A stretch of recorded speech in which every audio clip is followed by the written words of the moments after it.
ایک دن ایک امیر سوداگر نے ایک کشتی والے سے کہا، میں تمہیں بہت امیر کر دوں گا، لیکن تمہیں میرا سامان بحفاظت دریا کے دوسرے کنارے لے جانا ہوگا۔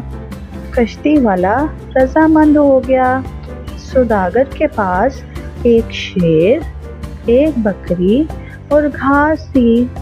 کشتی والا اگر پہلے گھاس لے جاتا تو شیر بکری کو کھا جاتا۔ اس نے سب سے پہلے بکری کو کشتی میں بٹھایا اور دوسری جانب چھوڑ آیا۔ دوسری بار اس نے شیر کو بٹھایا اور دوسری جانب چھوڑا اور واپسی پر بکری کو ساتھ لے آیا۔ پھر اس نے بکری کو اس جانب چھوڑا اور گھاس اپنے ساتھ لے گیا۔ گھاس شیر کے پاس چھوڑنے کے بعد وہ آخر میں بکری کو لینے آیا۔ اس طرح کشتی والے نے بڑی عقل مندی سے سب کو دریا کے دوسرے کنارے پہنچا دیا۔